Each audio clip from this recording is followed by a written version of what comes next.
예, 자, 오늘 109페이지. 지금 시간이 10분이니까요. 45분 하면은 한 55분까지 이렇게 수업을 계속 할게요. 109페이지 펴주세요. 우리 저번에 했던 거는 그 대화 분석이었어요. 분석이어서 지금 나눠드린 종이에다가 거기다 그 대화 분석 표를 저번에 수업을 했었거든요. 그 표에 맞춰가지고 기입을 해주세요. 기입을 해주시고 만약에 뭐 좀 이상하거나 모르는 거나 있으면 질문해 주시고요. 그러면 공개적으로 다시 한번 말씀을 좀 드리도록 할게요. 영 감을 못 잡겠다 그러면 말씀을 드리고 감 좀 잡을 수 있겠다 싶으면은 개인적으로 말씀을 드리고 그렇게 하겠습니다. 109페이지 보시면 3.4 대응상 이제 대화 구조로 다시 돌아가요. 대화 구조인데 대화 구조의 가장 작은 단위는 화행이었죠. 그 다음에 그게 좀 커지면은 순서가 되고 그 다음에 그게 A, B로 이렇게 두 개로 묶여지면 대응 그게 되고요. 교환이 되고 그 다음에 그게 이제 한 화제 가지고 묶이면은 단위 화제가 되고 그 다음에 그 서론, 본론, 결론이 있듯이 시작, 중간, 마무리 이렇게 나눠지는 것을 기능 단위라고 그렇게 이야기를 했었어요. 자, 오늘 지금 하는 거는 이제 그 교환에 관련된 건데 교환의 대표적인 게 대응상이에요. 대응상은 우리 저번에 그 제가 말씀드렸다시피 명령을 하면 뭐로 대답을 한다고 그랬죠? 수락이나 거절로 대답한다고 그랬죠? 명령이나 수락, 명령 수락 아니면 명령 거절 이렇게 묶이는 게 대응상이에요. 그러니까 어떻게 좀 A, B로 이렇게 묶을 수 있는 건데 뭔가 좀 이렇게 이론화되어 있고 패턴화되어 있는 것 그런 거를 대응상이라고 부를 수가 있어요. 그래서 예전에 이제 대응상 연구가 되게 활발했는데 대응상 연구에 이제 백미가 결국 여러분이 배우신 뭐 설명 질문을 하면은 설명 질문 응대를 하거나 응대 거부를 하거나 요게 그 발전한 형태예요, 그게. 자, 그러면 대응상을 살펴보도록 하겠습니다. 그 아래 대응상이란 교환 중에서 일정 정도 쌍으로 이루어진 구조의 성격을 갖고 있는 것을 뜻한다.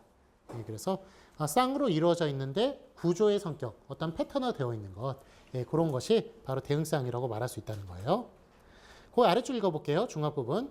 대응상 이론에 따르면 한 쌍의 첫 번째 부분이 주어졌을 때 두 번째 부분은 즉각적으로 드러나고 예측이 가능해요. 그러니까 앞에 제가 말씀드렸다시피 명령을 하면 수락이나 거절을 하는 거잖아요. 이런 식으로 예측이 가능하다는 거예요.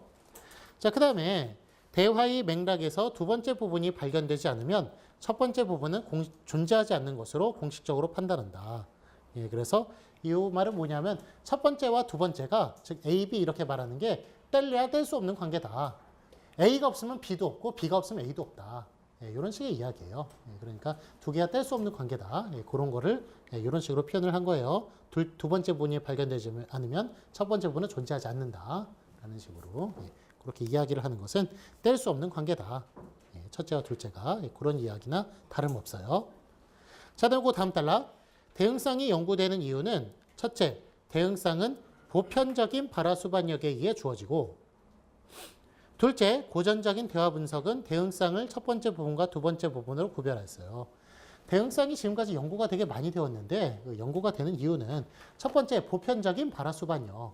그러니까 명령을 하면 수락과 거절, 청유를 하면 그 수락과 거절, 판정 질문을 하면 긍정, 부정, 응대, 거부 이런 식으로 얘기하는 게 그러니까 그 뭐 전 세계의 어디를 가든 아프리카의 언어를 가서든 똑같다는 거예요. 그런 패턴은 그러니까 보편적이라는 거예요. 그렇기 때문에 그래서 이제 그런 대응상의 연구가 이루어졌고 그 뭐 우리 실제로 보면은 이제 그 우리가 그 화용론뿐만이 아니라 그 문법론에서 배우는 것 형태소 뭐 아니면 의문론에서 배우는 거 자음 모음 아니면은 뭐 단어 뭐 주어 목적어 서술어 이런 거 전 세계에 없는 언어가 있어요? 주어 목적어 서술어 없는 언어가 있어요? 없어요.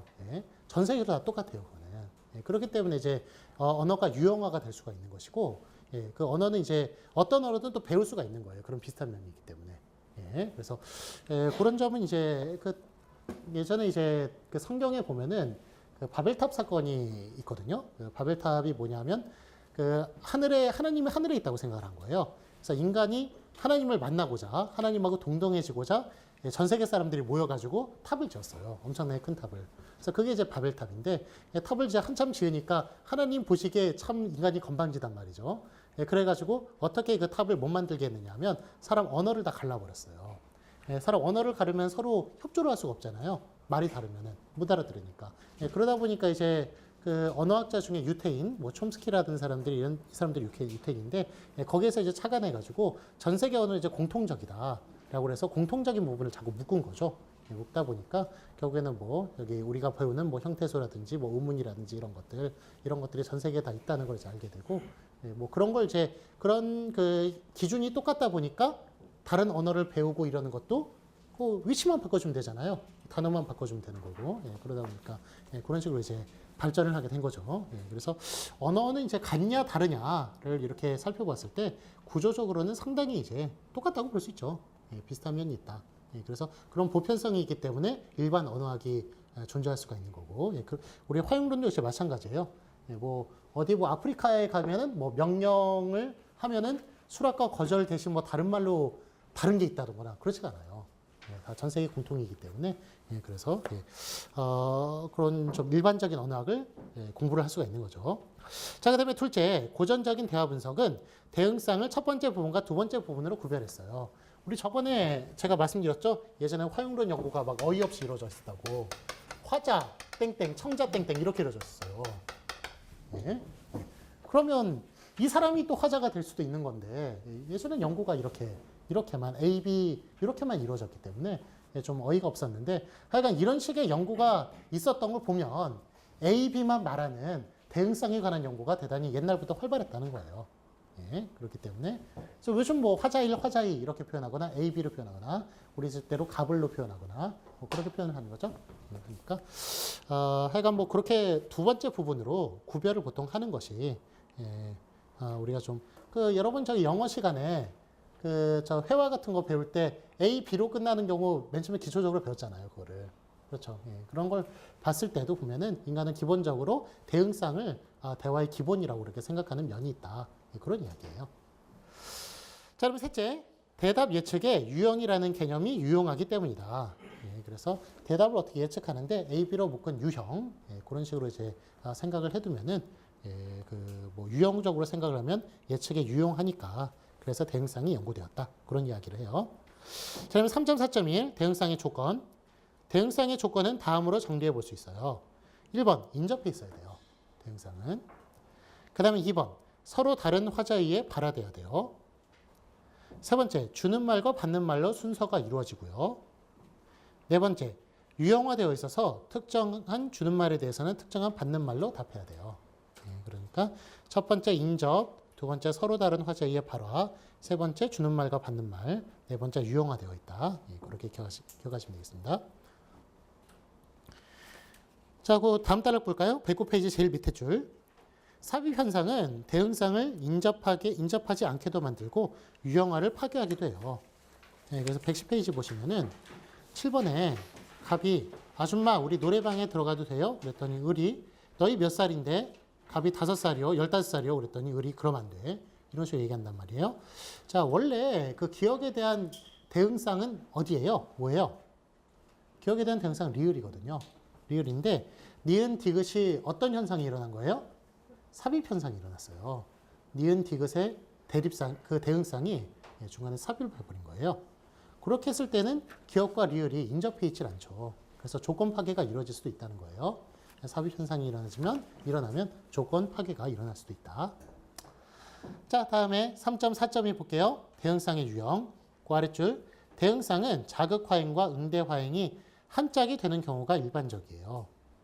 그래서 그 8번에 이제 기억 보시면은 갑이 사과는 참 맛있어 라는 식으로 자극화행의 하이하행인 진술화행으로 얘기를 했어요. 그랬더니 을이 응, 아니, 글쎄 응은 긍정, 아니는 부정, 글쎄는 응대거부죠. 이런 식으로 자극화행과 응대화행이 한 쌍으로 이루어진다. 보통 그 대응상은 그 얘기예요. 니은도 마찬가지예요. 니은 와 되게 웃긴다. 정표화행 중에 기쁨화행.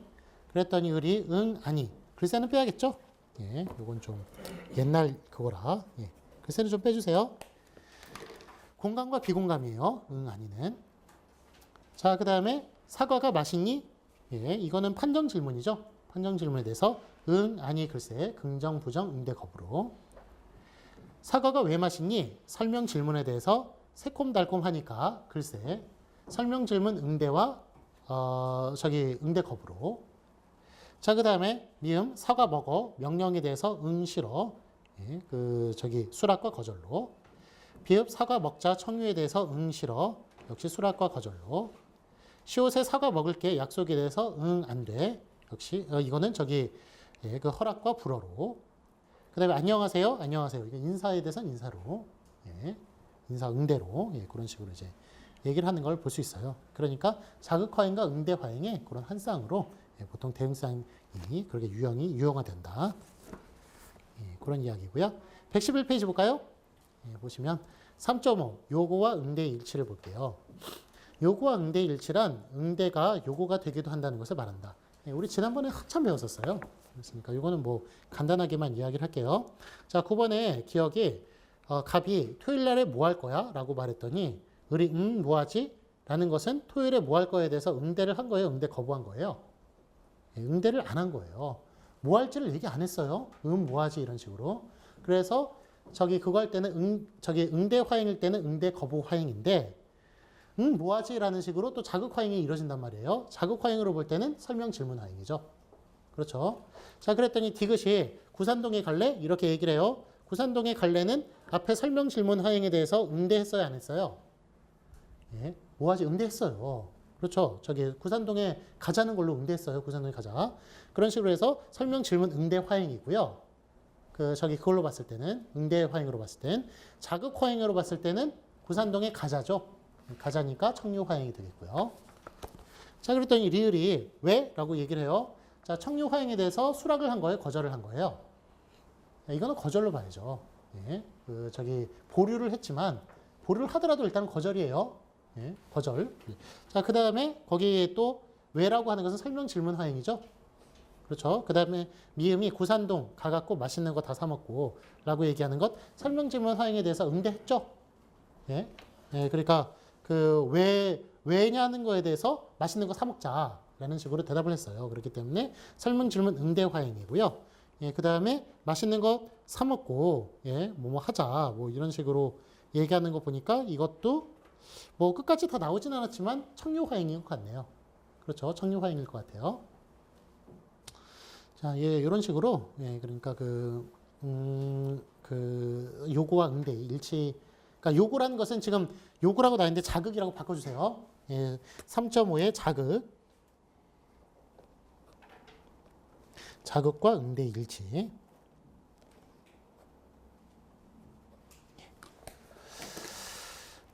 자, 다음에 4번 4장 단위 화제 기능 단계 대화. 4.1에 이제 단위 화제를 볼게요. 4.1.1 단위 화제의 정의는 단위 화제란 하나의 화제를 공유하는 단위예요. 보통 이제 글로 보면은 그래서는 하나의 주제라고 그러죠. 주제라고 그러는데 대화식에서 이제 하나의 주제에 해당하는 것은 화제죠. 화제. 그래서 하나의 화제를 공유하는 단위인데 단위 화제는 하나의 화제를 공유하는 하나 이상의 교환으로 구성되며 하나 이상의 단위 화제가 모여서 상위 단위 화제를 이룰 수 있어요. 그래서 단위 화제끼리도 상위가 있고 하위가 있고 예, 그런 식으로 나눠질 수 있다는 거예요. 자, 1번 예를 보시면 근데 목 안 무거워요? 응, 뭐 목걸이요? 응. 이거 88 올림픽 기념 목걸이에요. 이거 너무 옛날 얘기예요. 이거 조사를 지금 2000년에 해가지고 2000년부터 2002년까지 해서 예. 저는 2002년이 어제 같아요. 어제 같은데 뭐 실제로 뭐 여러분들 비슷한 시기에 태어난 사람도 있고 그런 거 보면 참 저도 옛날 사람인 것 같아요. 근데 질이 나쁜 건가 봐. 가운데가 진주래요. 근데 막 많이 만들어가지고 돈 많이 벌려고 팔았나 봐. 근데 진주가 별로 질이 안 좋아. 그거 얼마 주고 했는데? 모르죠 뭐. 누가 했는데? 엄마가. 근데 여자들은 난 다 엄마 거 그냥 하고 다녀요. 이런 식으로 목걸이에 대해서 얘기를 하고 있죠. 하나의 목걸이라는 화제에 대해서 얘기하고 있으니까 단위 화제로 묶인다는 것을 볼 수가 있어요. 자, 112페이지 보시면은 4.1.2 단위 화제의 특성. 단위 화제의 특성은 1번 일관성이 있어야겠어요. 그래서 대화는 일관성의 원리에 의해 지배된다. 일관성. 다른 말로 통일성이라고 그러죠. 일관성, 통일성 그런 게 있어야겠습니다. 그러니까 다른 얘기나 그러면 다른 얘기가 나오면 그건 화제가 바뀐 거예요. 그렇기 때문에 하나의 단위 화제가 아니기 때문에 일관성이 있어야겠습니다. 자, 그럼 2번 위계성. 단위 화제는 다시 단위 화제의 단위 화제로 이루어질 수 있어요. 그래서 상위 단위 화제가 있고 하위 단위 화제로 이렇게 쪼개질 수가 있다는 거예요.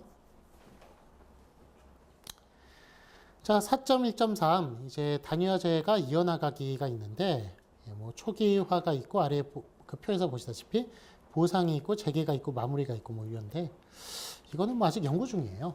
연구 중이니까 이거는 이제 넘어가도록 할게요. 그 실제로 보면은 우리가 좀 가장 기본적으로 이루어져야 될 연구 같은 것, 예를 들면 하나의 단락이 있죠. 하나의 단락이 소주제문과 뒷받침 문장으로 이루어져 있잖아요.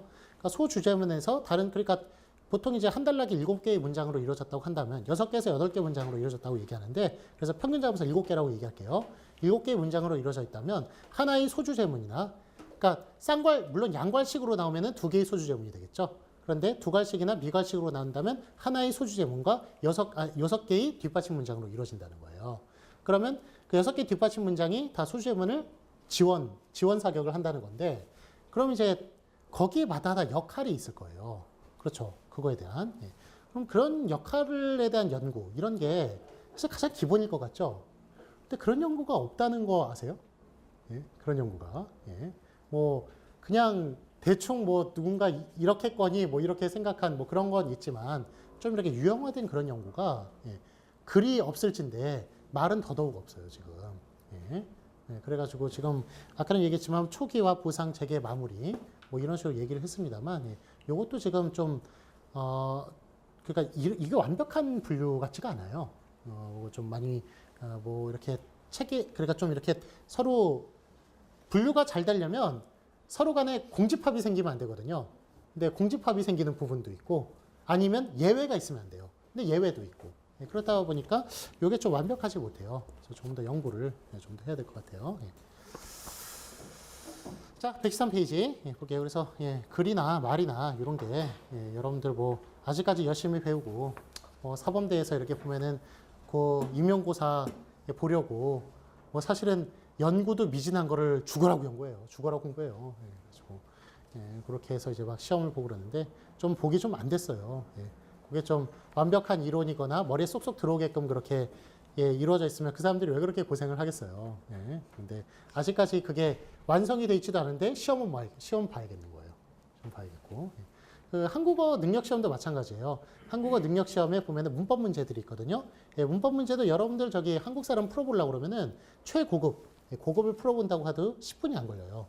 10분은 걸려요. 무조건 만점이에요. 너무 쉬워요. 너무 쉬운데 그걸 갖다가 설명해 보라고 그러면 전혀 다른 세계가 돼버린 거예요. 설명할 수가 없어요, 여러분. 그래서 한국어 교사 자격증을 따야 되는 거고. 그런데 그걸 이제 설명하기 위해서는 그런 이제 문법적인 요소들, 뭐 하기 때문에 이런 것들, 이거는 까닭이니까 쉽죠. 그러니까 뭐 하기 마련이다. 뭐 이런 것들, 그런 것들에 대한 의미를 다 알아야 돼요. 근데 그런 거에 대한 연구가 다 이루어졌을 것 같죠. 그런데 그런 연구가 없어요, 별로 없고 시험만 보는 거예요. 시험부터 보는 거예요. 되게 현실적으로 이제 나갑니다. 그러니까 그만큼 좀 연구하는 좀 인력이 다 똑똑한 사람들이 의대나 법대나 이런 데 가고 그래서 그런지 모르겠는데 여기도 참 상당히 그 뭐 돈은 안 되지만 연구할 건 많고 그래서 뭐 뜻이 있으신 분들 한번 좀 길을 좀 잘 생각해 보셨으면 좋겠고. 자, 다음에 113페이지 4.1.4 화재 제약 조건 보시면 그 아래줄 끝부분 화재 제약 조건이 하여간 화재 제약 조건은 그 아래쪽 끝부분이 아니라 그 4번 읽어볼게요. 1번 화재 비약이 일어나서 대화의 결속력을 깨뜨려서는 안 되겠어요. 그래서 화재는 비약이 일어나서는 안 되겠다. 자, 그 다음에 2번 선호적 대화는 한 사람 갑이 어떤 화재 X에 이야기하고 있을 때 다른 사람 을이 다른 화재 Z에 대해 이야기하고 싶으면 다른 화재를 이야기하고 싶어하는 을은 두 화재 X와 Z가 Y라는 화재 범주 속에서 자연스러운 결속력을 가지도록 이야기할 방법을 찾아야 한다. 그러니까 말이 되게 어려운데, 그러니까 그 X에서 Z로 중간에 Y가 있잖아요. X에서 Z로 비약이 일어나려고 그런단 말이에요. 그러면은 화제 전환을 시키기 위해서는 Y라는 중간에 공통 부분을 끄집어다가 자연스럽게 넘어가는 그런 재치가 있어야겠다. 그런 이야기예요. 그래서 그냥 막무가내로 어떤 사람 보면 뭐 막무가내로 화제를 막 옮기려고 그러잖아요. 그렇게 하는 것보다 그거와 관련된 중간 이야기를 꺼내서 자연스럽게 이쪽으로 넘어가게 하는 게 그게 고급스러운 그 기술이다. 뭐 이런 이야기예요. 그래서 호화를 읽어보면 예를 들어서 민호에 대해서 이야기하고 있는데 자신의 결혼 이야기를 하고 싶어요. 그럼 어떤 얘기를 하는 거예요? 민호의 결혼을 이야기하면서 자신의 결혼 이야기로 넘어간단 말이죠. 이런 식으로 그렇게 하는 게 화제를 넘기는 화제 제약 조건이며 화제를 넘기는 기술이란 말이죠. 그래서 이런 거를 잘 습득을 하길 바래요. 자, 다음에 그래서 관련된 화제를 이제 뭐 찾아야 되는데, 그러니까 뭐 이런 화제를 잘 찾아야 되는데 화제 찾기도 참 힘들잖아요. 그래서 뭐 남자들 이제 뭐 얘기하면 맨날 군대 얘기나 하고 막 군대에서 뭐 축구 얘기하고 군대에서 축구하는 얘기하고 막 여자들은 막 연예인 얘기나 아니면 뭐 쇼핑이라든지 뭐 이런 거 얘기를 하고 그러니까 뭐 간격이 되게 좀 넓은 거죠. 넓은 건데 그냥 화제를 좀 줄여가지고 같이 이야기할 수 있는 부분이 좀 많았으면 좋겠어요. 자, 그러면 4.2 기능 단계. 그랬죠 보시면 이제 기능 단계란 하나의 대화를 시작, 중간, 끝으로 나누었을 때 그 각각을 이룬다. 바꾸어 말하면 기능 단계는 시작 단계, 중간 단계, 종료 단계의 3단계로 나눠요. 시작, 중간, 종료. 그래서 그 아래줄 보시면은 모든 대화가 3단계를 갖추진 않는다. 예. 그렇죠. 이제 그 시작, 중간, 종료로 보통 이제 나누지만 3단계로 다 하나같이 다 나누는 건 아니에요. 그 3번째 줄 끝부분 보시면은 격식을 갖출 필요가 없는 친한 사이의 일상적인 대화는 대부분 시작 단계를 거치지 않고 바로 전개 단계로 진행이 돼요. 그리고 또한 위험에 대한 경고 아니면 급한 상황에서의 문제 해결 이런 거는 격식을 갖춘 여유가 없는 상황이에요. 그렇기 때문에 이런 대화도 시작 종결 단계가 없어요. 다음에 반면에 친한 사람 사이에서도 부탁이나 충고하는 등의 부담스러운 주제가 다루어질 때는 대화의 단계적 구성을 지녀요. 화제가 부담스러울 경우에는 시작, 중간, 끝을 그런 걸 가질 수 있다는 거예요. 친한 관계에서도. 그래서 예의를 갖춰야 하는 어려운 사이나 낯선 사람의 대화에서는 단순한 내용을 이루는데도 단계적으로 이루어져요. 그래서 예의를 갖춰야 되는 사이, 낯선 사람, 이런 사람과의 관계는 그래서 이제 기능 단계가 참 상황에 따라서 이루어질 수도 있고 안 이루어질 수도 있고 그렇다는 거예요. 4.2.1 볼까요? 시작 단계. 1번 호출을 볼게요. 시작 단계에서는 이제 먼저 상대에게 저의 존재를 알려야겠죠. 알려야 되니까 호출이란 상대의 주의를 끌어들이는 거예요. 그래서 다른 사람을 부르는 거예요. 5번 예를 보시면 114페이지 안녕하세요라든지 철수야 뭐 인사라고 말을 합니다만 이런 것도 다 대화의 단계상으로 보면 호출이라고 얘기할 수가 있는 거예요. 인사도 대화의 그러니까 호출의 일종이다. 그렇게 말할 수 있다는 거예요. 자, 그 다음에 2번 들어가기를 볼게요. 다른 것에 대한 전주곡으로서 기능하는 발화를 흔히 들어가기라고 부른다. 그래서 먼저 호출을 하고 그 다음에 이제 들어가는 거예요. 이제 전주곡으로서 뭔가 좀 가벼운 대화를 한다든지 뭐 이런 식으로. 그래서 그 3번째 줄 끝부분 보시면 의식화된 표현은 원래의 의미 내용은 상실되었고 단지 대화의 시작일 수 있다는 것을 신호할 뿐인 형식적인 장치이다. 그래서 형식적인 장치에 말을 하는 경우가 있어요. 예를 들면 How are you 같은 거, Fine, thank you 얘기하는 거. 이거는 무슨 인사 호출도 아니고 뭐가 좀 이상하잖아요, 그게. 그것의 역할이 들어가기라는 거예요. 그러니까 대화에서 먼저 들어가기 위해서 서로의 그 안부를 묻고 이렇게 하는 것, 가벼운 식으로 이렇게 이야기를 시작하는 것. 잘 지내? 응, 너는 이런 거. 그 전화할 때 이런 것들이 그 들어가기에 해당한다고 볼 수 있어요. 자, 그 들어가기의 종류는 1번 대화 요청이 있어요. 대화 요청이란 대화를 시작하고자 하는 의도를 상대에게 나타내는 거예요. 그래서 7번의 기업, 실례지만 말씀 좀 여쭙겠습니다. 아니면 잠깐 얘기 좀 해요. 할 얘기가 있어요. 실례지만 긴히 드릴 말씀이 있는데요. 이런 것도 다 들어가기로서 그런 역할을 해요. 대화를 시작하겠다는 표현을 하는 거예요. 자, 그 아래쪽 보시면 대화 요청 중에서 가장 많이 쓰이는 것이 문의예요. 묻는 것. 그래서 8번의 기억 보시면 무슨 일로 오셨어요? 뭘 찾으세요? 시간 좀 있으세요? 차 한잔 하실까요? 이렇게 얘기하는 것. 이런 것도 다 대화를 요청하는 그런 대화의 시작에 그 들어가게 단계로서 역할을 한다는 말이죠. 자, 다음에 2번 가벼운 이야기. 그 아래 보시면 날씨, 안부, 주변 이야기로서 사교적인 반응을 이끌어내는 거예요. 그래서 9번에 보시면 기억에 오늘 정말 날씨가 좋네요. 라고 하는 것. 잘 지내지요는 빼주세요. 요거는 좀 대화, 잘 지내지, 미안합니다. 미안합니다. 넣어주세요. 예. 예, 다른 거에 들어갈 게 없네요. 예, 미안합니다. 예. 자, 그 다음에 디귿. 이 차가 왜 이렇게 안 오지요? 예, 아니면 지하철엔 너무 사람이 많아요. 예, 이런 식으로 날씨라든지 안보라든지 그런 등등의 가벼운 이야기 그런 거 하는 게 그게 이제 가벼운 이야기에 관련 내용이고. 자, 그럼 3번 정보 제공. 정보를 제공하는 것도 들어가게 한 방법이에요. 10번의 기억. 나 어제 명동에서 영수 만났다. 니은 이번에 우리 학교 학생이 미스코리아가 되었어. 디귿 어제 아파트에 도둑 든 거 아세요? 라는 식으로 그렇게 정보를 제공하면서 대화를 들어가는 방법도 있어요. 자, 다음에 보시면 4번 감정 표현. 청자에게 반응을 불러오기 위한 책략으로 감정을 표현하는 말을 사용한다. 그래서 11번에 기억 보시면 와 이것 좀 보세요.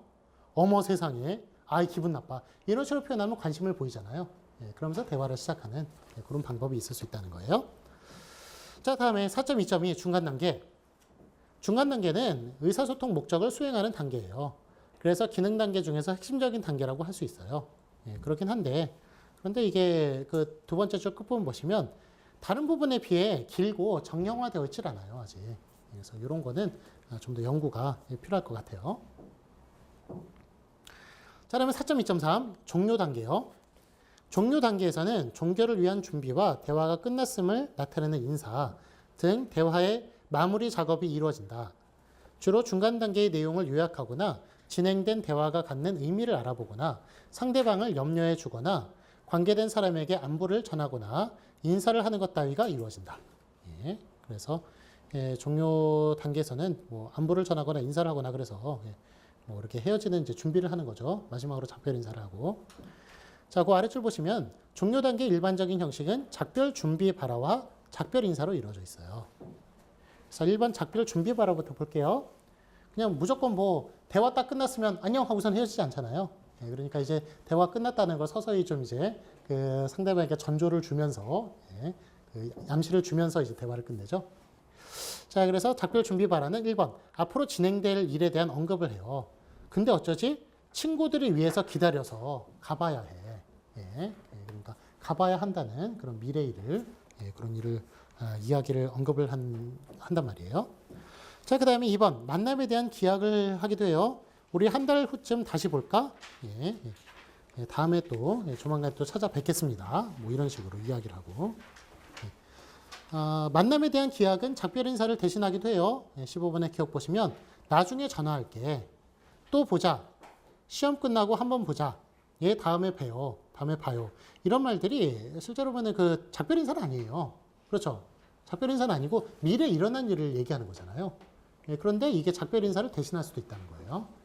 작별 인사는 안녕 이게 작별 인사죠. 잘 가 이게 작별 인사죠. 그런데 그게 그 만남에 대한 기약이 작별 인사를 대신하기도 한다는 것.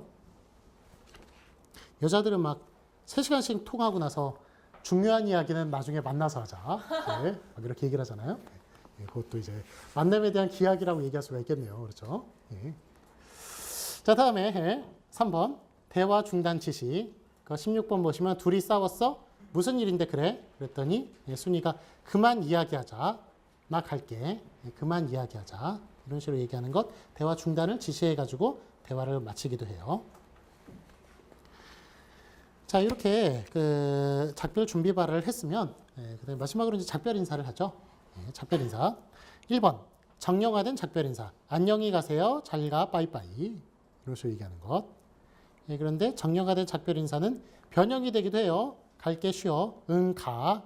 잘 가의 잘을 빼고 가. 이런 식으로 변형이 되기도 해요.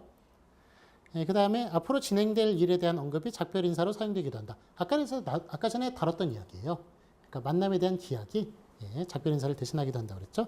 잘 가. 그래 갈게. 이런 것. 자, 그 다음에 상대방의 안녕을 기원하기도 해요. 조심해서 가세요. 이런 식으로. 그래서 이렇게 그 작별 준비해봐라와 작별 인사로 이루어진다. 마무리는. 자, 다음에 4.3 대화를 볼게요. 대화란 대화 참여자들이 대화를 시작하고 대화를 끝맺을 때까지 이루어지는 단위를 일러요.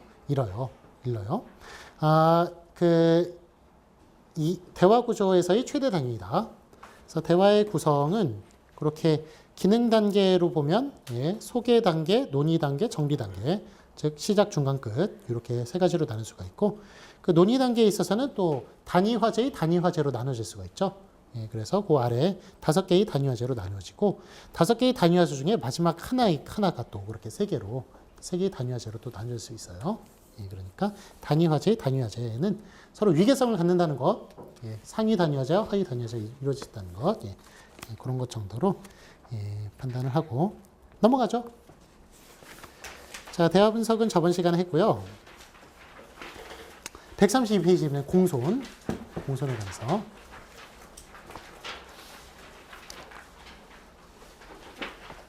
자, 그 공손하면 이제 흔히 생각하는 게 높임법이죠. 높임법.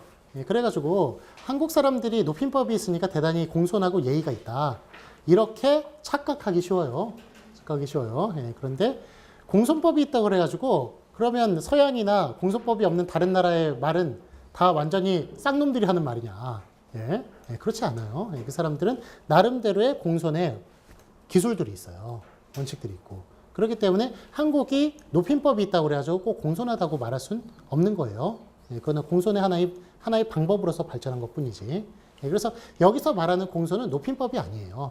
높임법은 문법론에서 다루는 것이고 그 이상의 큰 단위, 실제로 이제 우리가 대화상에서 어떻게 공손을 조절하는가, 남을 어떻게 존중하는가, 뭐 이런 거에 대해서 그렇게 다루는 내용이에요. 공손은. 자, 9장 공손의 원리 1번 공손과 체면을 보시면 1.1 공손을 볼게요. 공손이란 대화하며 상호작용하는 과정에서 대화 참가자들의 체면을 인정한다는 것을 보여주는 수단이다. 그래서 공손이라고 하는 것은 좀 다르게 말하면 체면 지켜주기 게임이다. 그렇게 말할 수가 있어요. 상대방의 체면을 존중하면서 체면을 잘 지켜주는 게임이다. 이렇게 볼 수 있어요. 여기에서 체면이란 각 사람의 공적인 집단적 또는 사회적인 자아 개념이에요. 여러분 다 체면을 가지고 있잖아요. 쫀심, 자존심 뭐 이런 것. 뭐 그런 걸 좀 약간 뭐 더 변형된 좀 큰 단위 그렇게 말할 수 있어요. 그 체면을 잘 지켜줘야겠죠. 뭐 갑이라고 그래가지고 을의 체면을 마구 무시하고 그렇게 해선 안 되겠죠. 자, 그 아래 보시면 그 화자가 전달하는 정보의 내용보다 정보를 전달하는 화자의 태도에 의해 대화의 성패가 좌우되는 경우가 있다. 그래서 정보의 내용이 실제로는 중요한 게 아니라 태도가 중요한 경우가 많다는 거예요. 그래서 우리가 뭐 예를 들면 뭐 아주 여러분보다 나이 어린 사람이 여러분한테 막 반말을 하면서 막 이야기를 해요. 그러면은 그 내용이 잘 들려요? 기분 나빠서 내용이 안 들려요. 그러니까 실제 보면은 그 내용보다 태도가 더 중요한 경우가 현실에서는 있을 수 있다는 거예요. 충분히. 그렇기 때문에 그 내용보다 현실이 중요하다는 거죠. 그 단락의 끝에서 두 번째 줄 볼게요. 끝에 세 번째 줄 끝부분. 한국어 담화에서는 활용적인 명료성보다 공손성이 우선적으로 전달되어야 대화가 유지될 수 있다고 볼 수 있다. 그래서 이게 지금 협조 원리가 나오거든요. 우리 그 협조 원리, 협력의 원칙 저번에 얘기했었죠. 그 4개의 원리가 있었죠. 질의 경률, 양의 경률, 관련성의 경률, 태도의 경률 이렇게 4가지를 얘기를 했었는데 그 경률보다 공손성의 경률이 위일까요, 아래일까요? 아까 전에 얘기했을 때 제가 대화의 내용보다도 태도가 더 중요할 수 있다고 그랬어요. 공손성이. 특히 한국 사회에서는 공손성이 받침이 안 되면 내용을 하나도 안 들어요. 안 들으니까 공손성이 더 위라는 게 좀 느껴지고. 자, 그 다음에 아까 그 대화의 경률을 얘기했던 것, 양의 경률, 질의 경률 이런 것보다 공손성이 위일까요, 아래일까요? 이런 예를 들어보면은 위라는 걸 알 수 있어요. 어떤 경우냐면 실례지만 미안하지만 이런 말. 이런 말은 사족이거든요. 대화 내용하고 관련이 없는 거거든요. 그래서 양의 경률을 어긴 거예요. 그거는. 그런데 그런 말을 실제로 많이 사용한단 말이에요. 그런 거 보면은 그 양의 경률 이상으로 그 부채가 공손하잖아요. 공손의 경률이 위라는 걸 알 수가 있죠. 선물 아주 비싼 걸 사가지고 아주 그냥 백화점 가서 열심히 들여다봤어요. 그래가지고 겨우 이렇게 마련해가지고 딱 드리면서 뭐라고 얘기해요? 별것 아니지만, 별것 아니지만 받아주십시오. 그거 거짓말이에요. 그렇죠? 지뢰 경률에서 어긋난 얘기예요. 하지만 그런 말을 쓴단 말이에요. 왜냐하면 그것은 대화의 경률보다 공손의 경률이 환수 위이기 때문에. 그럴 수 있어요. 자, 그래서 이렇게 그 대화의 경률보다도 방금 전에 읽은 부분, 한국어 담화에서는 화용적인 명료성, 협조 원리, 협력의 원칙보다, 협력의 경률보다 공손성, 공손의 원리가 우선적으로 전달되어야 대화가 유지될 수 있다고 볼 수 있다. 그게 한 단계 위다. 이렇게 말할 수 있다는 거예요. 자, 그 다음에 그 다음 단락 볼게요. 다음 단락 세 번째 줄. 즉 빼고 화자와 청자의 상대적 거리감에 따라 공손을 표현하는 방법이 달라져요. 공손의 그 특징 하나는 상대적인 거리감에 따라 공손을 표현하는 게 달라진다는 거예요. 우리 보통 공손을 얘기할 때는 힘의 원리죠. 힘의 원리. 상대방이 힘이 세면은 더 공손해야 되고 힘이 적으면 좀 덜 공손해지고 이런 게 있는데 그거 말고도 거리에 따라 상대가 가깝냐 뭐냐에 따라서 공손이 또 달라질 수 있다는 거예요. 공손이 조정을 받을 수가 있다. 그래서 1번 예를 보시면 김민호 선생님, 죄송합니다만 김민호 선생, 디귿의 민호야 라고 얘기하는 것. 더 뭐 나이도 같고 뭐 이렇다고 쳐요. 이렇다고 치는데 어떤 사람은 김민호 선생님이라고 말하고 어떤 사람은 김민호 선생이라고 말하고 어떤 사람은 민호야 이렇게 말해요. 요거는 무슨 차이예요? 요거는 힘의 차이가 아니라 이거는 거리감의 차이예요. 상대방의 거리감에 따라서 이렇게 코칭이 달라질 수가 있는 걸 보면은 그 거리감에 따라서 공손이 영향을 받는다는 걸 볼 수 있어요. 자, 다음에 그 다음 단락 볼게요. 간접적으로 암시하는 것이 직접적으로 말하는 것보다 더 공손해요. 일반적으로는 그렇죠. 그러니까 변죽을 울린다는 것, 간접적으로 이렇게 얘기하는 게 공손을 지키기 위해서 그렇게 얘기하는 경우가 많죠. 자, 2번 예를 보시면 기억에 누가 생크림 케이크를 먹어버렸네.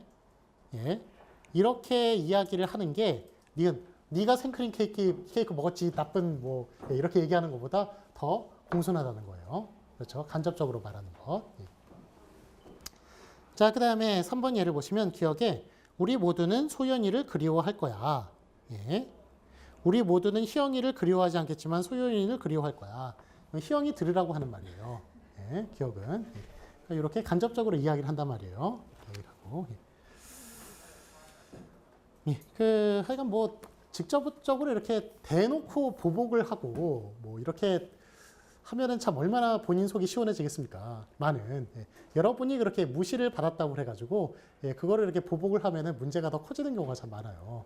많으니까 그런 걸 이제 보복을 할 때는 뭐가 좀 돌려가지고 이야기를 하면은 이야기를 알아들으면 좋고 아니면 그만이고 이런 마음으로 그런 마음으로 좀 이렇게 사는 게 아마 인생 살기가 좀 편하실 거예요. 그거 막 대놓고 다 보복하고 그랬다가는 여러분이 뭐 나중에 또 보복을 또 당할 수도 있고. 뭐 그게 좀 둥글둥글 사게 사는 건지 모르겠지만 하여간 자 다음에 133페이지 뭐 비겁하다 욕하지 마 그게 더 편안한 세상을 위한 거니까 그렇다는 거예요. 133페이지 보시면 이제 두 번째 단락 명령으로 표현된 요청의 공손에 대한 평가는 명령을 받는 사람에게 미치는 긍정적 또는 부정적 효과에 의해서 좌우될 수 있다. 그래서 긍정적인 효과를 줄 때는 직접 명령을 사용해도 공손에 어긋난 표현이 아니지만 부정적인 효과를 줄 때는 직접 명령을 사용하면 공손에 어긋난 표현이 된다. 그래서 이게 상대방에게 이득이 되느냐 이득이 되지 않느냐에 따라서 이게 또 공손이 영향을 받을 수 있다는 거예요. 그래서 4번의 기억 보시면 이 책상 좀 옮기십시오 라고 얘기하는 거는 옮기시오라고 얘기하는 거는 이건 상대방에게 부정적인 거잖아요. 상대방에게 이득이 안 되는 거예요. 이렇게 얘기했을 때는 하여간 강하게 얘기하는 게 더 거부감이 들죠. 거부감이 드는데 공손하지 못한 게 거부감이 들어요. 근데 니은 이 선물 하나 더 가지십시오 라고 말할 때 이거는 상대방에게 이득이 되는 거거든요. 그렇게 했을 때는 좀 이렇게 덜 공손하게 이야기해도 그게 저기 수긍 뭐라 그러죠? 용인이 된다는 거예요. 그러니까 상대에게 이득이 되느냐 안 되느냐도 공손성에 영향을 미칠 수 있다. 그런 이야기예요. 자, 그리고 다음 단락. 명령은 중립적으로 쓰이기도 한다. 군대와 같은 제도화된 맥락이나 기사문 또는 공식적인 기한문의 작성의 경우 또는 비상사태에서는 직접 명령을 해도 상대방의 체면을 손상시키지 않는다. 즉 상황의 영향도 받아요. 공소는. 그래서 기억 보시면 모두 사격 준비라고 얘기하는 거. 군대에서 이런 말을 한다고 그래가지고 기분 나쁘지 않아요. 왜 너 반말하냐? 이런 말 안 해요. 이거는 그 의례화된 거예요. 이거는 그 군대면 당연히 그러는 거예요. 그렇기 때문에 여기서 공손성을 따지지 않는다는 거예요. 자, 그 다음에 출발 서울로라고 얘기하는 것, 이런 기사문, 이런 것도 뭐 반말 쓴다고 그래가지고 기분 나쁘지 않아요.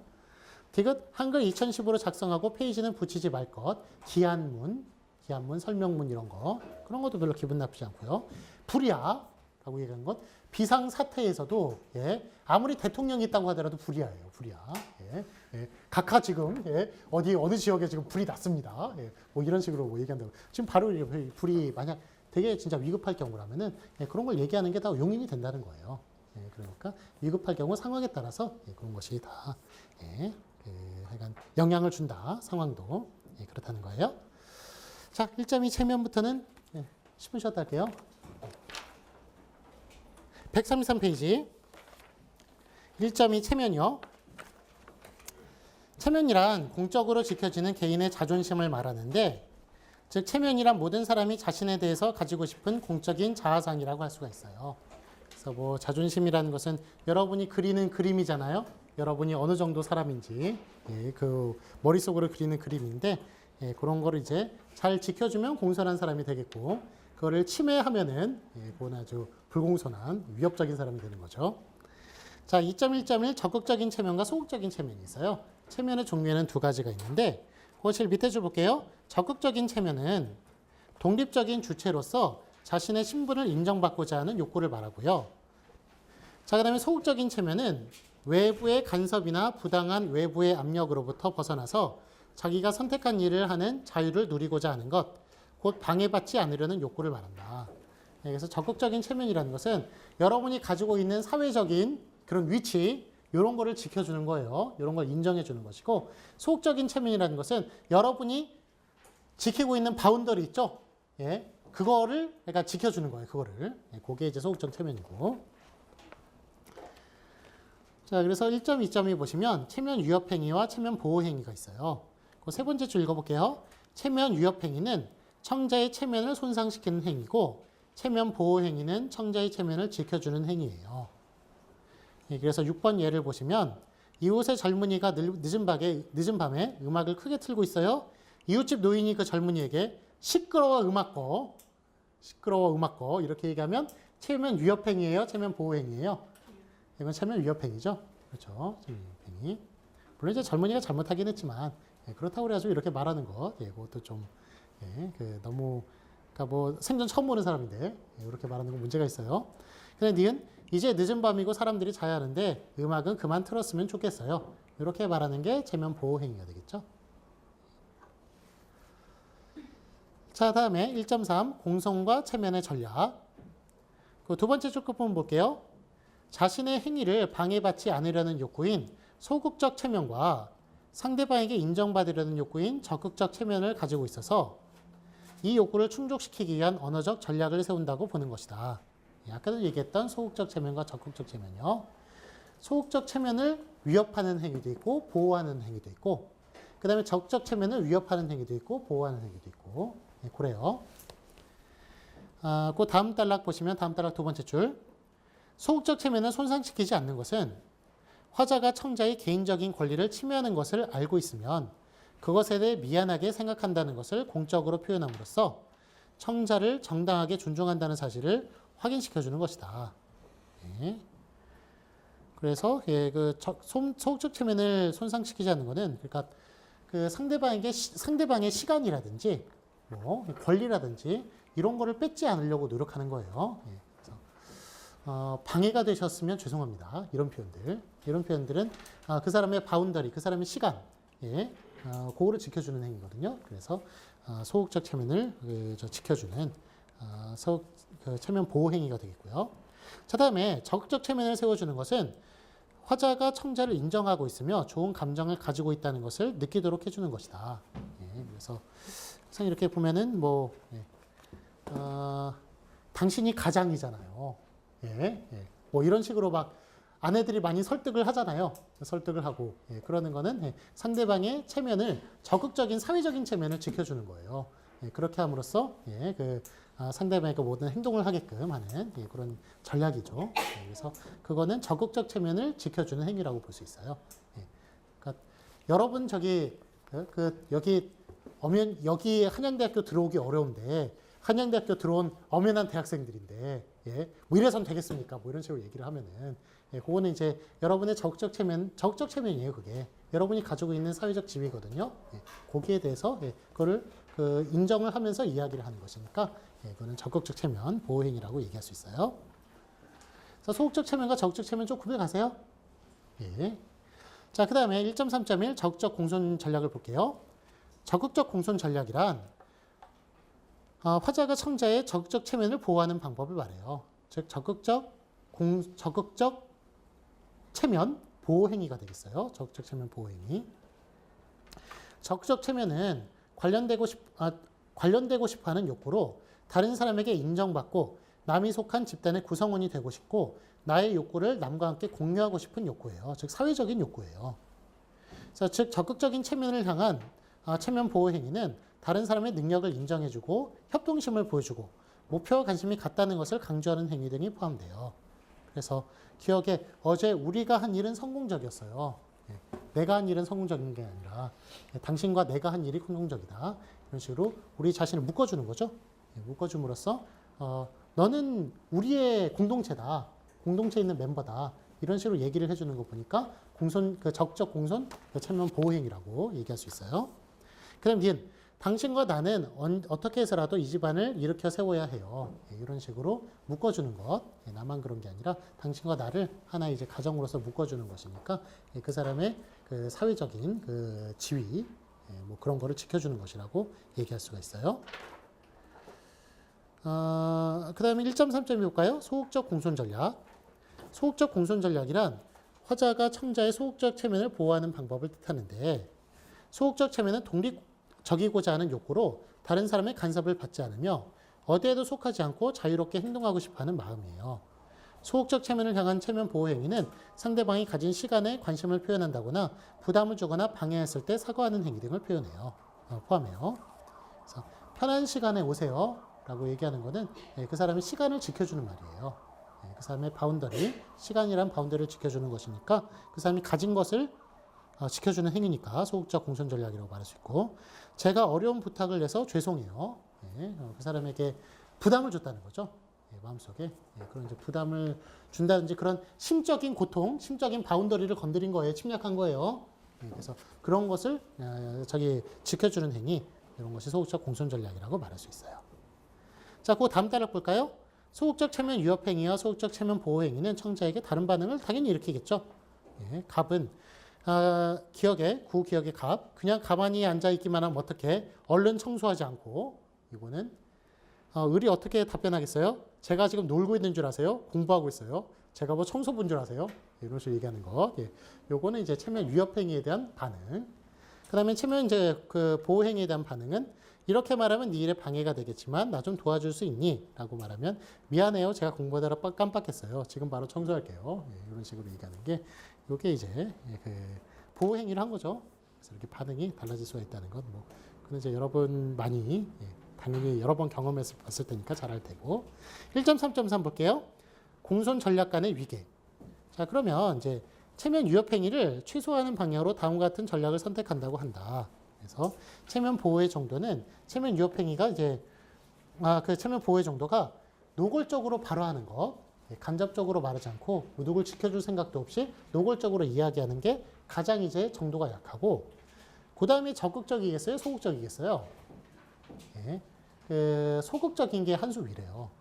그러니까 그 적극적 체면 위협 행위와 소극적 체면 위협 행위를 당했을 때 소극적 체면 위협 행위를 당했을 때 더 기분이 나쁘대요.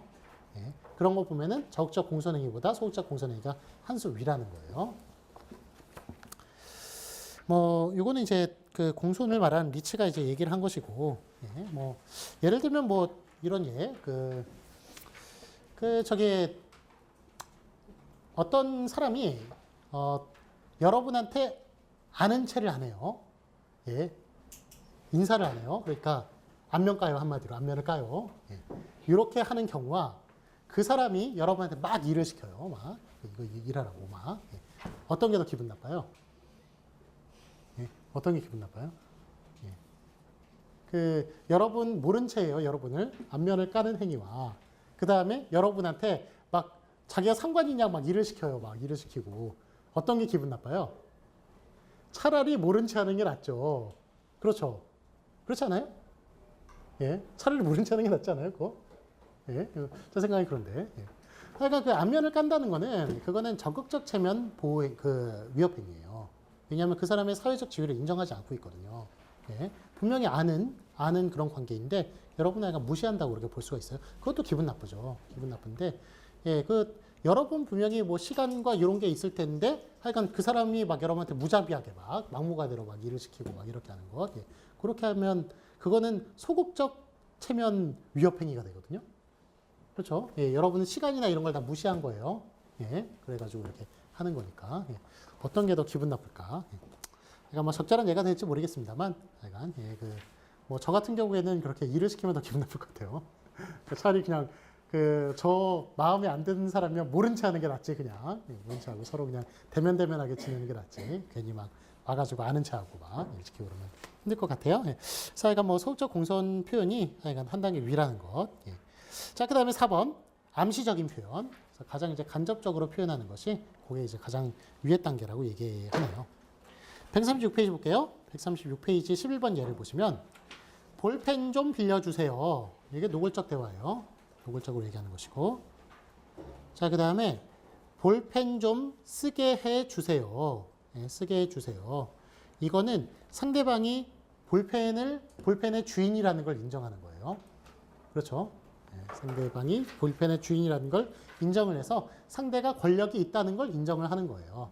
그렇기 때문에 이거는 적극적 공손 보호행위예요. 적극적 공손 보호를 하려고 얘기를 한 거예요. 자, 그다음에 디귿 볼펜 좀 빌려 쓸 수 있을까요? 라고 얘기하는 것. 예, 이거는 상대방의 바운더리를 침해해도 되겠습니까? 뭐 이런 식의 표현이에요.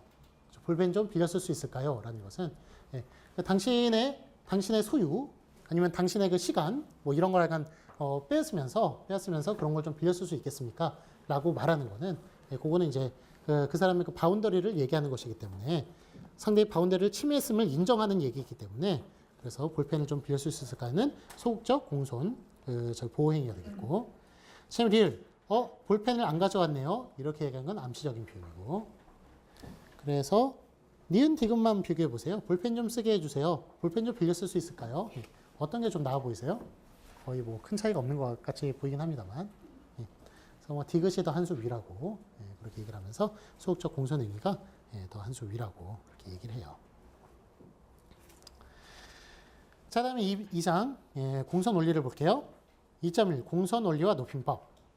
그 세 번째 줄 보시면은 한국어에서 공손성의 문제는 주로 높임법 체계에 대해서 청자에 대한 존대를 나타내는 어미, 조사, 존대, 어휘 중심으로 논의되어 왔어요. 그래서 높임법을 얘기하는 거예요. 하지만 그런 높임법이 실제로 보면은 크게 약간 뭐 공손에 큰 영향을 미치긴 하지만 공손을 나타내는데 완벽하게 그렇게 들어맞지도 않다는 거를 어떤 예를 통해서 볼 수 있어요. 하여간 뭐 그 예는 좀 이따 살펴보도록 하고 두 번째 달락 볼게요. 한국어의 높임법 체계 안에서 상대방을 대우하는 등급의 차이를 어미로 나타내는 방식 이게 높임법이죠. 상대 높임법. 1번에 기억 보시면 철수가 집에 갑니다. 니은 철수가 집에 가요. 이거 철수가 집에 가. 집에 갑니다는 하십시오체. 집에 가요는 해요체. 집에 가는 해체. 그런 거 보면은 이제 기억이 가장 공손하고 니은이 그보다 덜하고 디귿이 제일 덜하다라는 거를 이런 걸 이제 등급의 차이로 얘기를 하죠. 등급이 6등급이 있다는 거 저번에 말씀을 드렸고 그 높임법 여러분이 중고등학교 때 배웠을 때 문법 시간에 배웠을지 모르겠어요.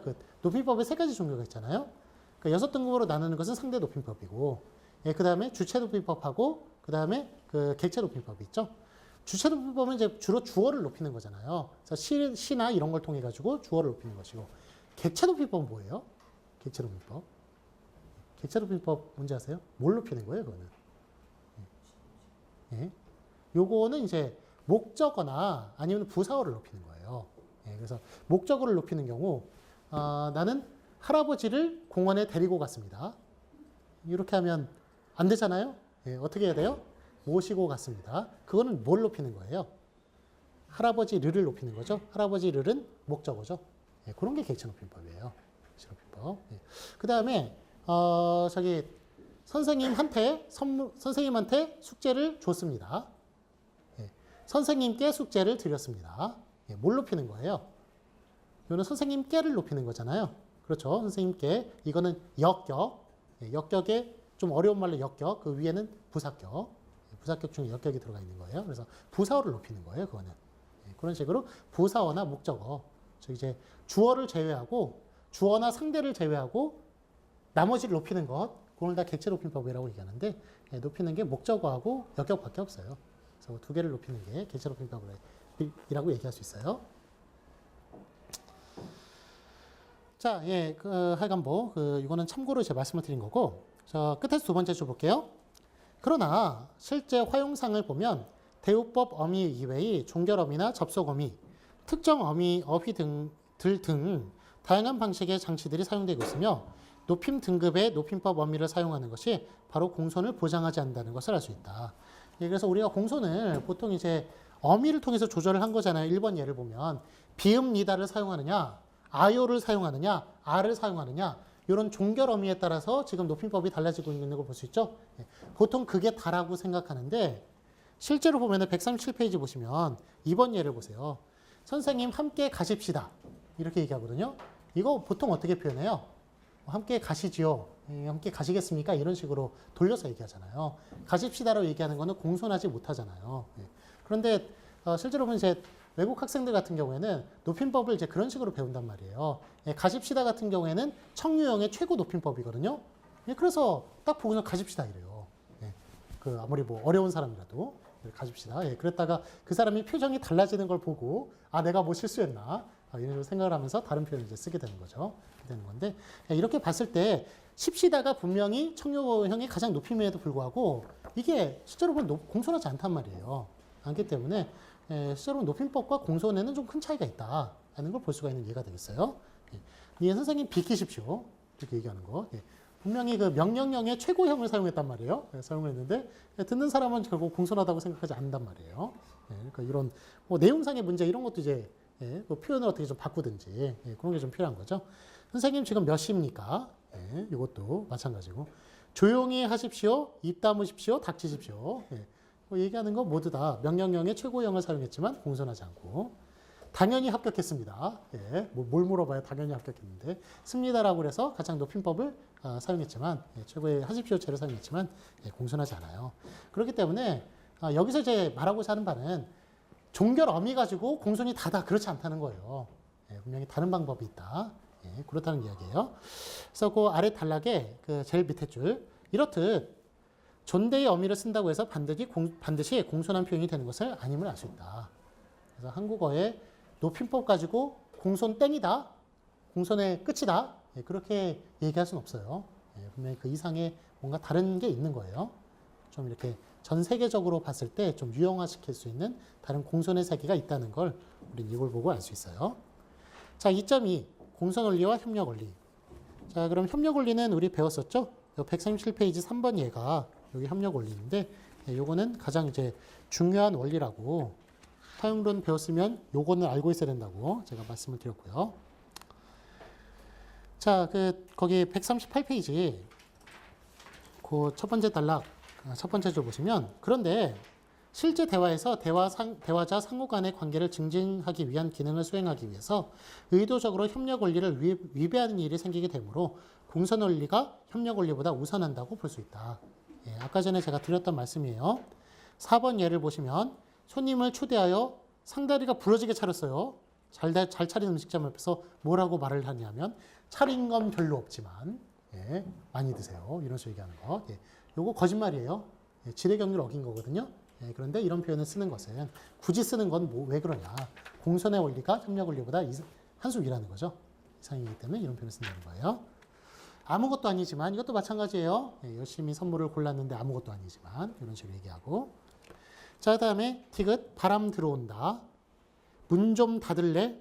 문 좀 닫아주겠니? 라고 이야기하는 것. 이거는 지금 간접적으로 말하고 있어요. 예, 간접적으로 말하고 있기 때문에 예, 좀 불분명하게 이야기하고 있어요. 그렇기 때문에 이거는 뭐 태도의 경륜을 어겼다고 얘기할 수 있겠네요. 태도의 경륜. 예, 그래서 이런 것, 예, 그래도 이런 표현을 쓰는 것은 간접하행이라는 표현을 굳이 쓰는 거 보면 공손 때문에 간접하행 쓰는 경우가 많잖아요. 그러니까 공손이 한 수 위라는 걸 알 수가 있고. 자, 입이 열이라도 할 말이 없습니다. 이거 거짓말이에요. 예? 입이 열인 사람이 어디 있어요? 예, 이건 저기 그 조건 자체가 잘못된 거거든요. 잘못됐는데 이런 말을 쓰는 것은 예, 이런 정말 미안하다는 뜻을 전달하기 위해서 이런 비유적인 표현을 사용하는 거죠. 비유는 다 거짓말이에요. 아시죠? 비유는 다 거짓말인데 예, 그럼 비유적인 표현이나 이런 걸 공손 때문에 사용하는 경우가 있어요. 예, 그런 거 보면은 지뢰 경률보다 예, 그 공손성이 한 수 위라는 것을 알 수 있는 그런 예가 된다는 말이죠.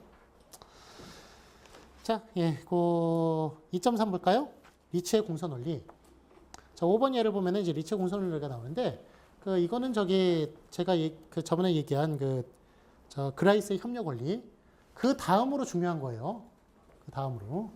예, 그래서 활용론 배웠다 그러면 예, 요거는 그냥 뭐 다 외우진 않더라도 아 이런 게 있다라는 거 정도는 예, 알고 있을 정도로 예, 예, 알아두시면 좋겠어요. 예. 자, 저기 5번의 예를 보시면 리치의 공선 원리. 예, 첫 번째가 요령의 경률이에요. 요령의 경률은 어떤 얘기냐면 다른 사람에게 주는 부담은 최소화하고 다른 사람의 이익은 최대화해라. 예, 이게 공손이에요. 예, 그러니까 부담을 최소화하고 이익을 최대화해라.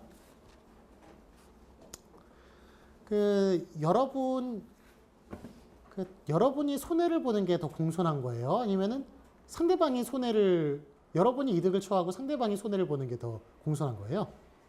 상대방이 이득을 취하고 여러분이 손해를 보는 게 더 공손한 거예요? 아니면 상대방이 손해를 보고 여러분이 이득을 취하는 게 더 공손한 거예요? 그건 당연히 상대방이 이득을 보고 여러분이 손해를 보는 게 공손한 거죠. 그런 식이에요. 그러니까 여기 지금 나와 있는 경륜들이. 그래서 첫 번째는 이제 다른 사람에게 주는 부담은 최소화하고 이익은 최대화하고요. 자, 그다음에 2번 관용의 경륜은 자신의 이익은 최소화라는 거예요. 그다음에 자신의 손해는 최대화하고. 예. 자, 그다음에 3번 칭찬의 경륜. 다른 사람에 대한 비난은 최소화하고요. 칭찬은 최대화하고요.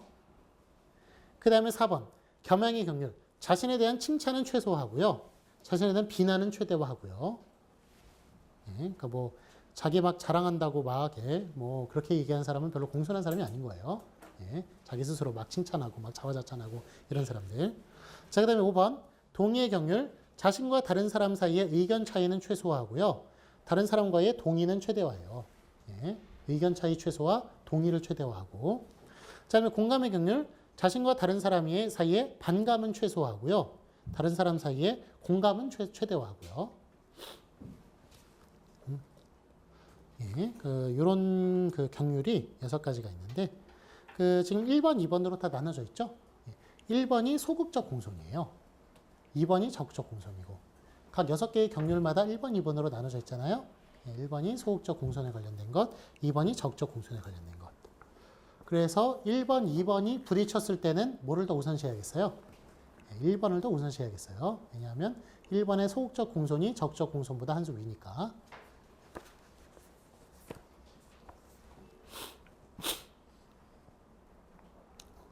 자, 2.3.1 볼까요?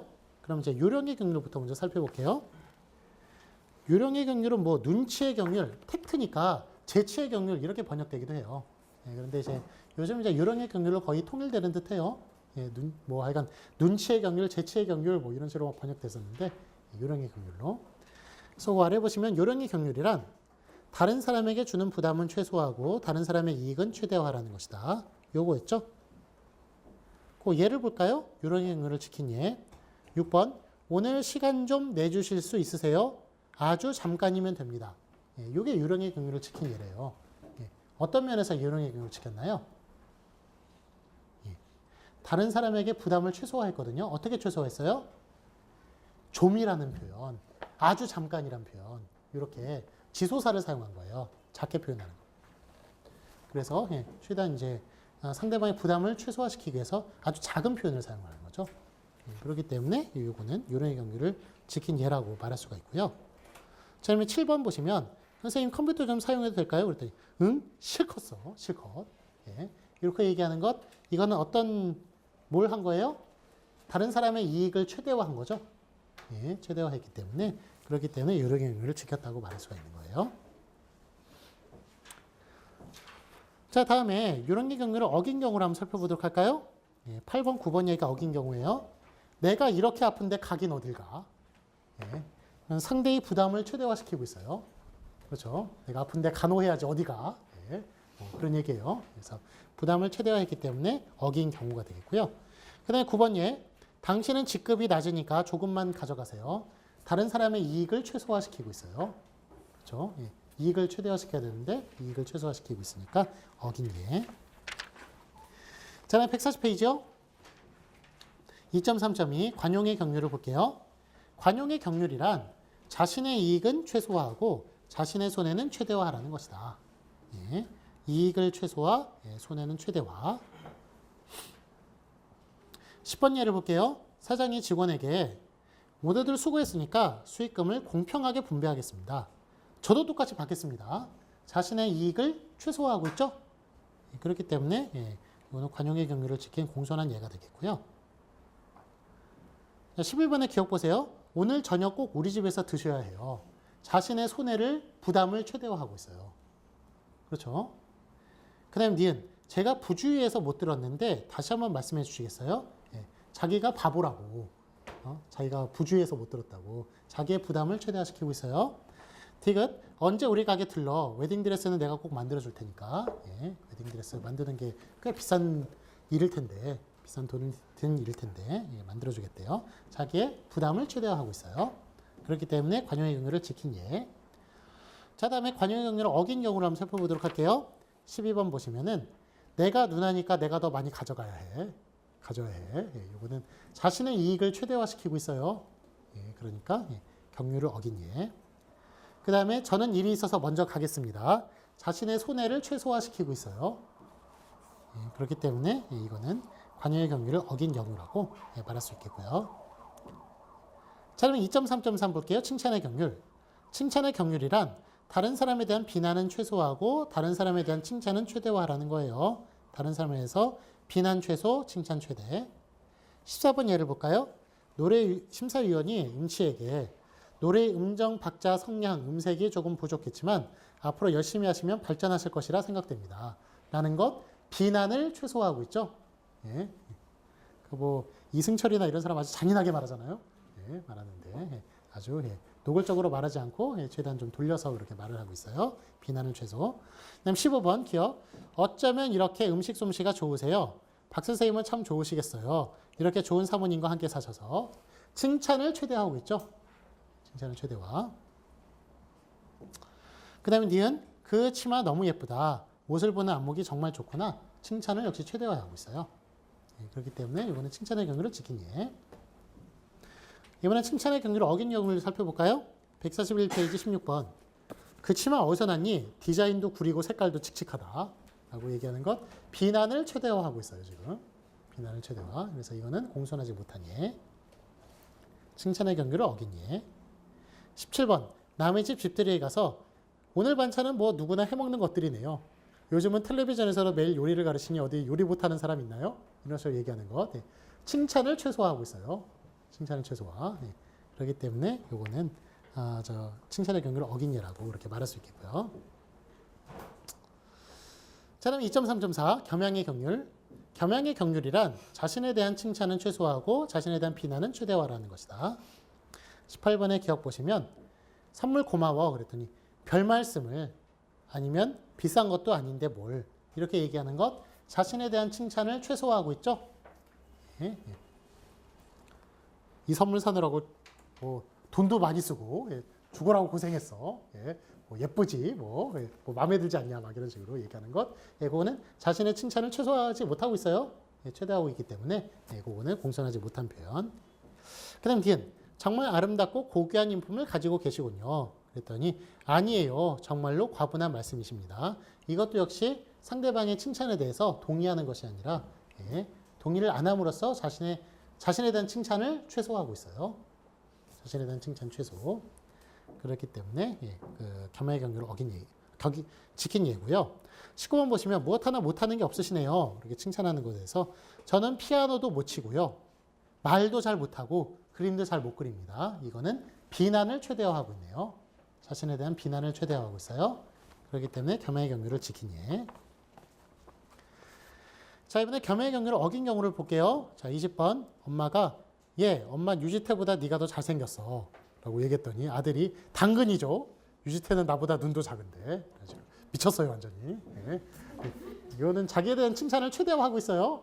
그렇기 때문에 이거는 그 겸허의 경륜을 어긴 경우. 자, 그럼 2.3.5 동의의 경륜을 볼게요. 동의의 경륜이란 자신과 다른 사람 사이의 의견 차이는 최소화하고 자신과 다른 사람 사이의 동의는 최대화라는 것이다. 그래서 반론을 제기하는 사람 별로 안 좋아하잖아요. 동의 많이 해주는 사람, 그런 사람을 또 공손하다고 보는 게 일반적이라는 거예요.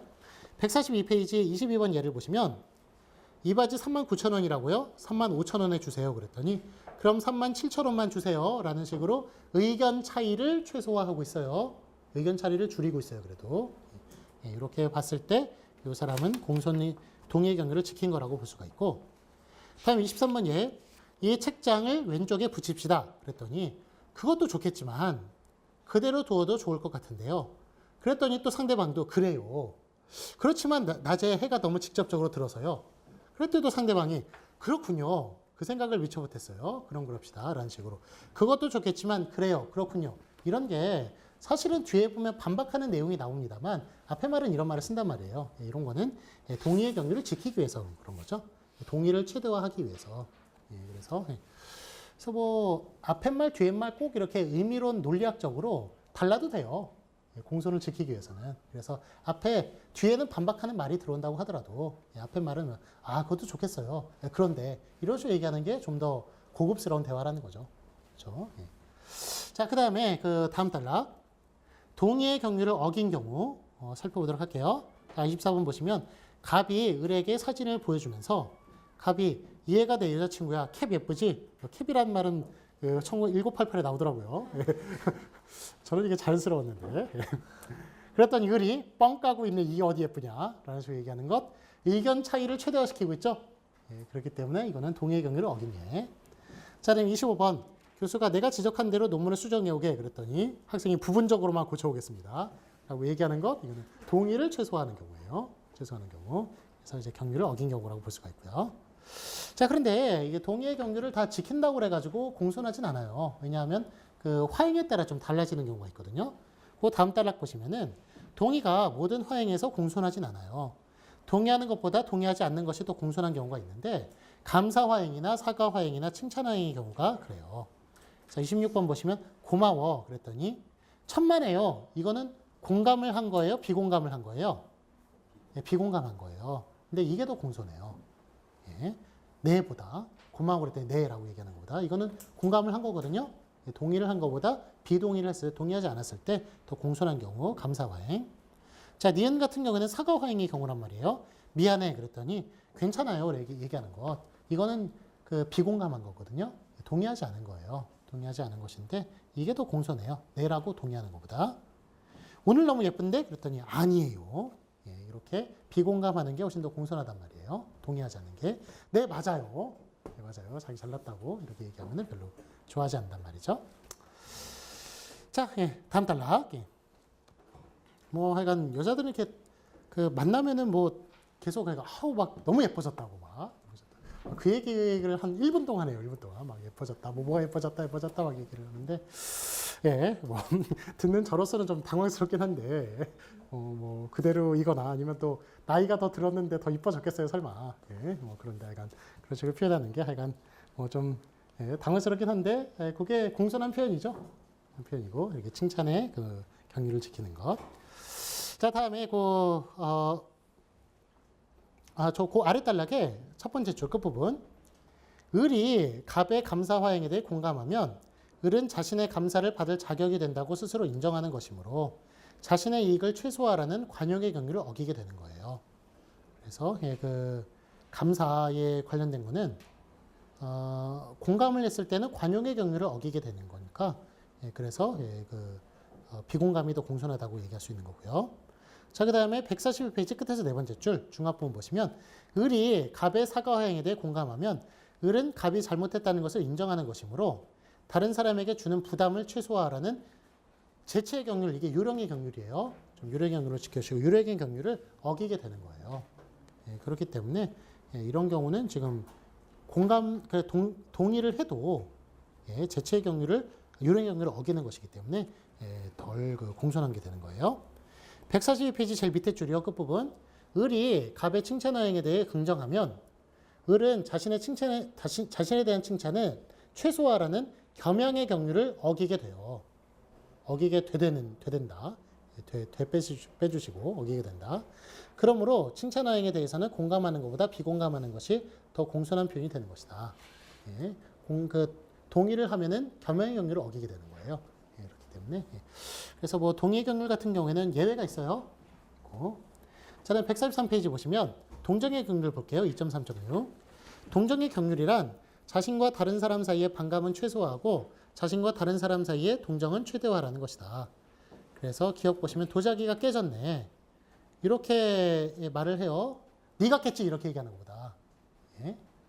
그러니까 뭐 이렇게 야단치듯이 막 네가 깼지 이런 식으로 타박을 하면은 반감을 사게 된단 말이에요. 그렇기 때문에 이거는 반감을 최소화하는 방법이에요. 반감을 최소화하는 게 저 동정의 경륜이라고 그랬죠. 자면 니은 이런 말을 하기가 너무 미안하지만 자네는 이번 프로젝트에서 제외되었네 라고 얘기하는 것. 상대방 마음을 그거 하면서 자기가 사실 잘라놓고 잘랐지만 반감을 줄이기 위해서 이런 표현을 사용을 하는 거죠. 그래서 반감을 최소화시키는 것. 28번 얘는. 자, 29번. 기억에 가슴 아프게도 자네 부친께서 세상을 떠나셨다는군. 가슴 아프게도. 원 이럴 수가. 더러운 혐의를 네가 몽땅 뒤집었었다면서 퍽 힘들지? 더 잘하려면 그래도 되풀이 연습을 해야 해. 고양이 목에 방울 달기. 그런 일이 어디 쉬운 일이겠나. 망설여지는 게 당연해. 이런 식으로 상대방에 대한 동정을 최대화하고 있어요. 이런 것, 공감을 최대화하는 것. 이런 게 동정의 경륜을 시킨 거예요. 공감 최대, 동정 최대. 자, 다음에 동정의 경륜을 어긴 경우를 살펴보도록 할게요. 이게 동정의 경륜에 나와 있네요. 이게 지금 공감의 경륜 앞에 나와 있죠. 공감의 경륜이 낫겠어요. 공감의 경륜 아니다. 공감이라는 게 공감 비공감으로 공감 화행 비공감 화행이 있잖아요. 그러니까 동정의 경륜로 하는 게 낫겠네요. 동정의 경륜로. 자, 다음에 그러니까 그 심파티인데 이거를 좀 동정으로 번역을 하느냐 공감으로 번역을 하느냐 이제 그 문제인데 여기서는 얘기하는 건 이제 동정의 그 공감을 한다는 거는 동의의 뜻이 들어가 있잖아요. 그렇게 한다기보다도 동정의 뜻이 더 들어가 있어요. 동정의 뜻으로 더 기울어져 있으니까 동정의 경륜로 얘기하는 게 낫겠네요.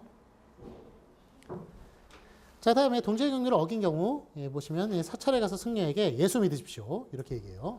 이거는 저기 반감을 최대화하고 있어요. 자, 다음에 31번 보시면은 여보세요? 철순이? 야, 신문 부고람 보니까 너희 아버지 돌아가셨다면서 부익은 붙이려고 하는데 계좌번호 불러봐. 이런 식으로 얘기하는 거. 이거는 정말 어때요 이거? 돈 주니까 좋아 보여요? 부익은 붙인다는데 이건 예의가 아니죠. 그렇죠. 상대방에 대해서 일단은 동정의 말을 깊이 꺼내야 되죠. 깊이 꺼내야 되고 이런 말은 정말 미안하게 하거나 아니면 다른 사람한테 물어가지고 그렇게 전달을 하는 게 낫죠. 나한테 이런 식으로 얘기하는 건 좀 동정을 최소화시키고 있어요. 그래서 이건 동정의 경륜을 어깁니다. 그렇게 말할 수 있는 겁니다. 자, 3번 공손표현. 3.1 공손을 위한 언어적 장치들. 3.1.1 문법적 장치의 사용. 한국어에서는 종결어미나 선어말 어미로 공손을 나타내요. 철수가 갔습니다. 철수가 갔어요. 철수가 갔소. 철수가 갔네. 철수가 갔어. 철수가 갔다. 라고 얘기하는 것. 하십시오체, 해요체, 하오체, 하게체, 해체, 헤라체. 이렇게 그 6개로 나눌 수 있네요. 요거는 이제 종결어미를 통해 가지고 조정을 하는 거죠. 종결어미가 우리가 실제로 보면 하는 일이 많아요. 우리가 철수가 같습니다라고 말을 했을 때 습니다로 어떤 걸 나타낼 수 있느냐면 첫 번째 문장이 끝났다는 걸 나타낼 수 있어요. 그렇죠. 문장이 끝났다는 걸 나타낼 수 있고 두 번째 이 문장은 평서문이라는 것, 진술문이라는 걸 나타낼 수 있어요. 같습니다. 같습니까가 아니잖아요. 같습니다잖아요. 그렇게 문장의 종류를 나타낼 수 있고 세 번째 나타낼 수 있는 거는 상대방이 나보다 높다는 걸 나타낼 수 있어요. 상대 높임을 나타낼 수 있어요. 그래서 우리 그 종결어미를 우리는 쉽게 이렇게 사용합니다만 우리는 머릿속에서 그 세 가지 계산을 다 하고 지금 얘기를 하는 거예요. 얼마나 그 순식간에 여러분 머리가 얼마나 좋은 거예요. 순식간에 계산을 하고 이렇게 얘기를 할 정도니까. 자, 그 다음에 그 저기 2번 보시면은 기억에 선생님께서도 식사하시죠. 하시죠. 이렇게 그 시를 붙여요. 시. 요거는 선생님께서 선생님을 높이는 거죠. 아까 전에 선생님께 선물을 드렸다. 선생님께는 부사격, 역격. 선생님께서는 주격. 선생님께서 그 저기 식사하시죠. 시는 이제 주격을 높이는 것이고, 그래서 주체 높임. 니은 부탁 좀 드리겠습니다. 부탁 좀 드립니다보다 부탁 좀 드리겠습니다가 더 공손하잖아요. 그래서 시나 get을 통해서 시나 get 같은 경우를 어려운 말로 서나말음이라고 그러죠. 어말음이 앞에 붙는다고 그래서 서나말음이라고 그래요. 그래가지고 표현을 할 때 어떻게 표현해요?